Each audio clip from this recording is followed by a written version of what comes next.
ಶ್ರೀಮಾತ್ರೆ ನಮಃ. ವಶಿನ್ಯಾದಿ ವಾಗ್ದೇವತೆಗಳನ್ನ ಕರೆದು ಜಗನ್ಮಾತೆ ಹೇಗೆ ಸಹಸ್ರನಾಮವನ್ನ ಭರಿಸಿದ್ಲು ಅಂತ ತಿಳ್ಕೊಳ್ಳೋಣ. ಒಂದು ಸಮಯದಲ್ಲಿ ಜಗನ್ಮಾತೆ ಕರೆದು, ನಾನ್ ನಿನಗೆ ಒಂದು ಕೆಲ್ಸವನ್ನ ಹೇಳ್ತಿದ್ದೀನಿ. ನನ್ನ ಬಗ್ಗೆ ತುಂಬಾ ಚೆನ್ನಾಗಿ ನಿಮಗೆ ಗೊತ್ತು. ಯಾಕೆ ಅಂದ್ರೆ ಹೇಳ್ಬೇಕು ಅಂದ್ರೆ ನಮ್ಗೇನಿರ್ಬೇಕು? ಮಾತಿರ್ಬೇಕು ಅಂದ್ರೆ ಅರ್ಥ ಶಬ್ದವಾ? ಜ್ಞಾನ ಇರ್ಬೇಕು ಅಂತ ಅರ್ಥ. ಒಂದು ಮಾತಂದ್ರೆ ಇನ್ನೇನು ಅಲ್ಲ, ಜ್ಞಾನವೇ. ಜ್ಞಾನವನ್ನೇ ಹೊರಗಡೆ ಹೇಳಿದ್ರೆ ಮಾತು ಅಂತೀವಿ ಅದಕ್ಕೆ. ಹಾಗೆ ನನ್ನ ಬಗ್ಗೆ ಚೆನ್ನಾಗಿ ಹೇಳ್ಬೇಕು ಅಂದ್ರೆ ವಾಗ್ದೇವತೆಗಳಾದ ನೀವೇ ಹೇಳ್ಬೇಕು.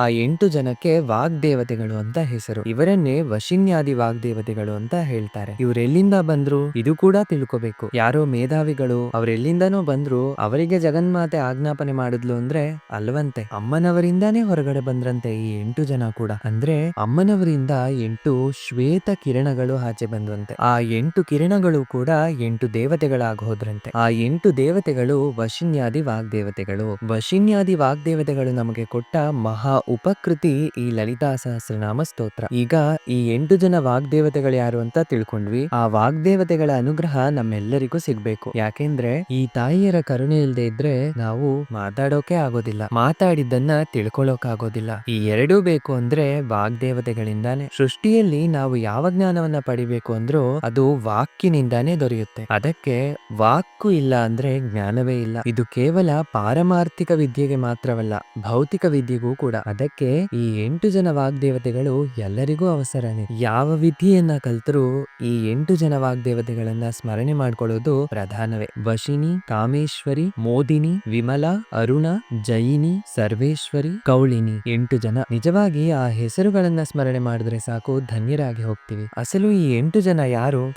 ಪುಸ್ತಕಗಳನ್ನ ಬರಿಬಹುದು, ಆದ್ರೆ ಪ್ರಧಾನವಾಗಿ 50 ಅಕ್ಷರಗಳೇ ಅಷ್ಟೇ ಅಲ್ವಾ? ಈ 50 ಅಕ್ಷರಗಳೇ ಪದಗಳಾಗುತ್ತೆ, ವಾಕ್ಯಗಳಾಗುತ್ತೆ, ಕಾವ್ಯಗಳಾಗುತ್ತೆ, ಶಾಸ್ತ್ರಗಳಾಗುತ್ತೆ. ಶಬ್ದಗಳು ಪ್ರಧಾನವಾಗಿ 50 ಅಕ್ಷರಗಳಲ್ಲಿ ನಮಗೆ ಸಿಗ್ತಾ ಇವೆ. ಈ 50 ಅಕ್ಷರಗಳನ್ನ 8 ಭಾಗ ಮಾಡ್ತಾರೆ. ಆ 8 ವರ್ಗ ಯಾವುವು ಅಂದ್ರೆ ಅವರ್ಗ, ಕವರ್ಗ, ಚವರ್ಗ, ಟವರ್ಗ, ತವರ್ಗ, ಪವರ್ಗ, ಯವರ್ಗ. ಅವರ್ಗ ಅಂದ್ರೆ ಆ ಇಂದ ಅಮ್ಮ ವರೆಗೂ ಇರೋದು 16 ಅಕ್ಷರ. ಇವನ್ನ ಸ್ವರಗಳು ಅಂತ ಕರೀತಾರೆ. ಇದು ಒಂದು ವರ್ಗ.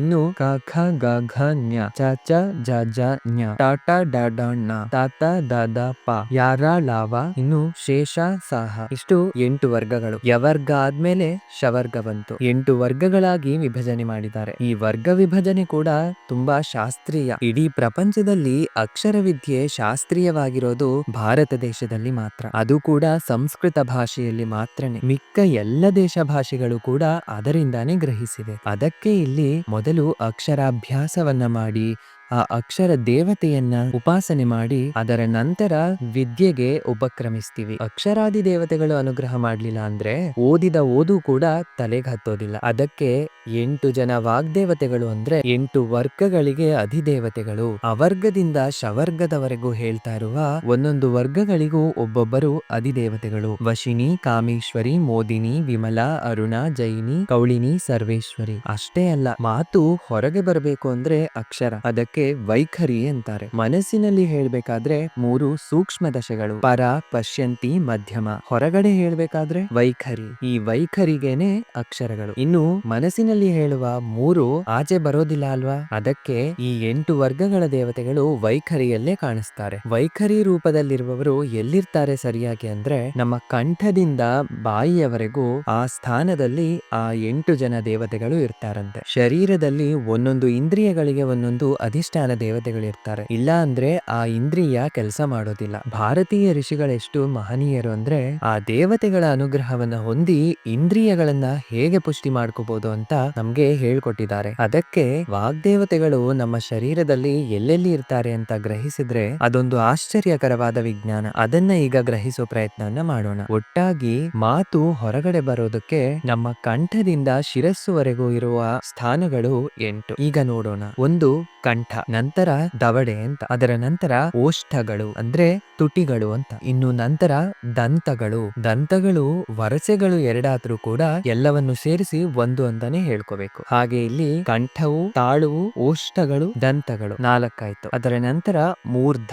ಮೂರ್ಧ ಅಂದ್ರೆ ನಾಲಿಗೆಯ ಮೇಲೆ ಇರುತ್ತಲ್ವಾ ಬಾಯಿಯ ಚಾವಣಿ, ಅದನ್ನ ಮೂರ್ಧ ಅಂತ ಕರೀತಾರೆ. ಅದರ ನಂತರ ಪ್ರಯತ್ನಗಳು 2 ರೀತಿಯಲ್ಲಿರ್ತಾವಂತೆ. ಇದುವರೆಗೂ 5ನ್ನ ಹೇಳ್ಕೊಂಡ್ವಿ ಅಲ್ವಾ? ಮಾತನಾಡೋದಕ್ಕೆ ಮಾಡೋಕೆ 2 ರೀತಿಯ ಪ್ರಯತ್ನಗಳು ನಡೀತಾವಂತೆ. ಒಂದು ಅಭ್ಯಂತರ ಪ್ರಯತ್ನ, ಎರಡನೇದು ಬಾಹ್ಯ ಪ್ರಯತ್ನ. ಒಳಗಿನಿಂದ ನಾವು ಮಾಡೋ ಪ್ರಯತ್ನ ಒಂದು, ಇನ್ನೊಂದು ಬಾಹ್ಯ ಪ್ರಯತ್ನ. ಈ 2 ರೀತಿಯ ಪ್ರಯತ್ನಗಳು. ಇಲ್ಲಿವರೆಗೂ ಎಷ್ಟಾಯ್ತು? 7 ಆಯ್ತು. ಇನ್ನು 8ನೇಯದ್ದು, ಇದು ಪ್ರಧಾನವಾಗಿ ಹೇಳ್ತಾ ಇರೋದು ಇದು ಯಾವುದು ಅಂದ್ರೆ ನಾಲಿಗೆ. ಮಿಕ್ಕ ಎಲ್ಲದಕ್ಕಿಂತ ಇದಕ್ಕೆ ಪ್ರತ್ಯೇಕವಾದ ಸ್ಥಾನ. ಒಟ್ಟು ಇವು 8. ಇದರಲ್ಲಿ ಮೊದಲು 5ಕ್ಕೆ ಸ್ಥಾನಗಳು ಅಂತ ಹೆಸರು, ನಂತರ 2ಕ್ಕೆ ಪ್ರಯತ್ನಗಳು ಅಂತ ಹೆಸರು, ಆ 8ನೇಯದಕ್ಕೆ ಕರ್ಣ ಅಂತ ಹೆಸರು. ನಾಲಿಗೆಯಿಂದ ಶಬ್ದ ಹೊರಗೆ ಬರಬೇಕು ಅಂದ್ರೆ ಈ 8 ಪ್ರಧಾನ.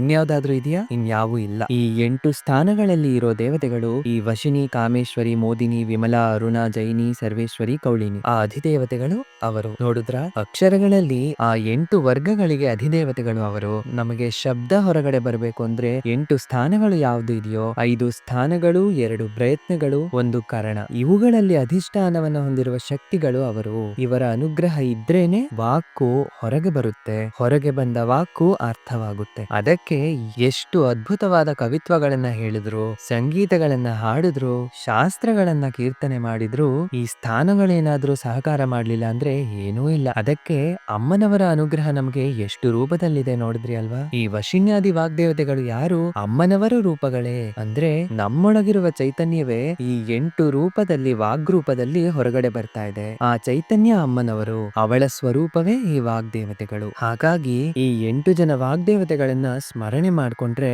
ನಾವು ಎಲ್ಲ ಮಂತ್ರಗಳನ್ನು ಸಾಧನೆ ಮಾಡದೇ ಇದ್ರೂ ಎಲ್ಲ ಮಂತ್ರಶಕ್ತಿಗಳನ್ನು ಅವರು ಅನುಗ್ರಹಿಸಬಲ್ಲರು. ಈ ದಿನ ನಾವು ಲಲಿತಾ ಸಹಸ್ರನಾಮ ಸ್ತೋತ್ರದ ಋಷಿಗಳನ್ನ ಸ್ಮರಣೆ ಮಾಡ್ತಿದ್ದೀವಿ. ಲಲಿತಾ ಸಹಸ್ರನಾಮ ಸ್ತೋತ್ರ ಮಹಾಮಂತ್ರಸ್ಯ ವಶಿನ್ಯಾದಿ ವಾಗ್ದೇವತಾ ಋಷಯಃ.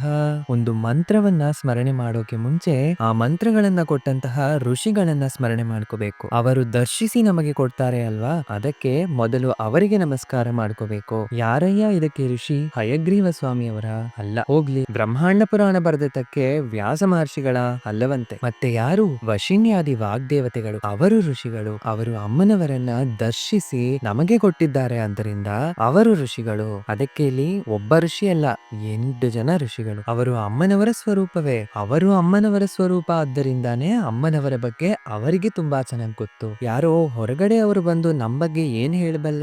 ನಮ್ಮ ಬಗ್ಗೆ ನಮಗೇ ಗೊತ್ತು. ಅದಕ್ಕೆ ಅಮ್ಮನವರ ಸ್ವರೂಪ ಆದ್ದರಿಂದಾನೇ ಅಮ್ಮನವರ ಬಗ್ಗೆ ಎಲ್ಲವನ್ನೂ ಹೇಳೋಕ್ ಸಾಧ್ಯವಾಯ್ತು. ವಿದ್ಯಾದಿ ದೇವತೆಗಳು ಇವರು, ಮಂತ್ರಾದಿ ದೇವತೆಗಳು ಇವರು, ಹೇಳುವ ಶಕ್ತಿಗಳೇ ಇವರು. ಅದಕ್ಕೆ ಆ ಜವಾಬ್ದಾರಿಯನ್ನ ಅವರು ತಗೊಂಡ್ರಂತೆ. ಅದಕ್ಕೆ ಇದರಲ್ಲಿ ಎಷ್ಟು ಔಚಿತ್ಯವಿದೆ. ಅದಕ್ಕೆ ಲಲಿತಾ ಸಹಸ್ರನಾಮ ಸ್ತೋತ್ರ ಆಲೋಚನೆ ಮಾಡೋರಿಗೆ ಮಾತ್ರ ಅದ್ಭುತ. ಆಲೋಚನೆ ಮಾಡೋ ಶಕ್ತಿ ಇಲ್ಲದೆ ಇದ್ರೆ ಮಾತ್ರ ನಾನೇನು ಹೇಳೋಕ್ಕಾಗಲ್ಲ. ಅದಕ್ಕೆ ಅವರನ್ನ ಕರೆದು ಜಗನ್ಮಾತೆ ಹೇಳ್ತಿದ್ದಾಳೆ, ಭವಕ್ಯೋವಕ್ತ್ ಪ್ರಸಾದೇನ ಪ್ರೋಲಸತ್ ವಾಗ್ವಿಭೂತಯಃ.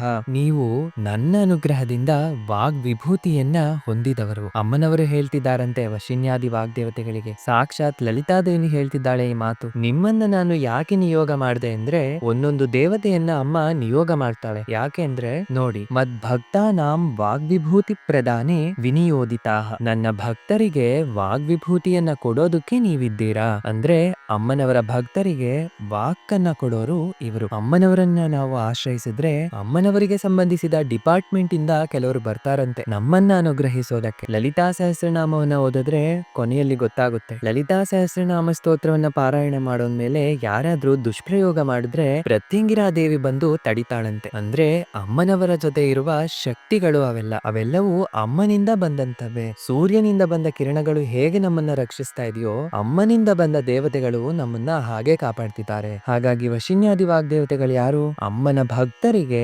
ವಾಗ್ವಿಭೂತಿಯನ್ನ ಕೊಡುವಂತಹ ದೇವತೆಗಳು ಅವರು ಅಂತ ಅಮ್ಮನೇ ಸ್ವಯಂವಾಗಿ ಹೇಳ್ತಿದ್ದಾಳೆ. ಇವರೆಲ್ಲರೂ ಎಲ್ಲಿರ್ತಾರೆ ಗೊತ್ತಾ? ಸರಿಯಾಗಿ ಶ್ರೀಚಕ್ರದಲ್ಲಿ ಇರ್ತಾರೆ. ಶ್ರೀಚಕ್ರ ಅಮ್ಮನವರ ರೂಪಾನೇ ಅಲ್ವಾ? ಪ್ರಧಾನವಾಗಿ ಬಿಂದುವಿನ ಹತ್ತಿರ ಅಮ್ಮ ಇರ್ತಾಳೆ.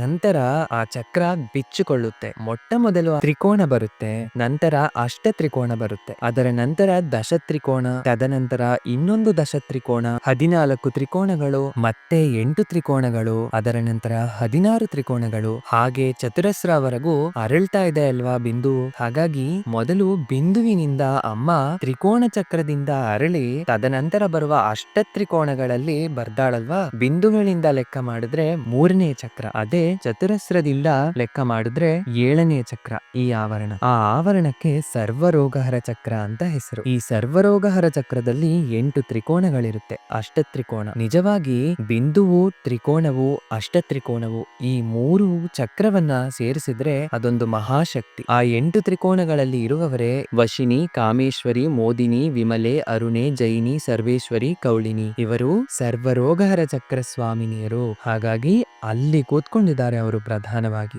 ಸುಮ್ನೆ ಹೆಸರಿಟ್ಟಿಲ್ಲ. ಆ ಆವರಣ ದೇವತೆಗಳೇನಾದ್ರೂ ಅನುಗ್ರಹಿಸಿದ್ರೆ ಸರ್ವರೋಗಗಳೂ ಹೋಗ್ತಾವಂತೆ. ಅಂದ್ರೆ 8 ಜನ ವಾಗ್ದೇವತೆಗಳು ನಮ್ಮನ್ನ ಅನುಗ್ರಹ ಮಾಡಿದ್ರೆ ನಮ್ಮ ದೇಹದಲ್ಲಿ, ನಮ್ಮ ಬುದ್ಧಿಯಲ್ಲಿ ಇರುವ ಸರ್ವರೋಗಗಳು ಹೊರಟು ಹೋಗುತ್ತಂತೆ. ಇನ್ನು ಮಿಕ್ಕ ವಿಷಯವನ್ನ ಮುಂದಿನ ಭಾಗದಿಂದ ತಿಳ್ಕೊಳ್ತಾ ಹೋಗೋಣ. ಶ್ರೀಮಾತ್ರೇ ನಮಃ.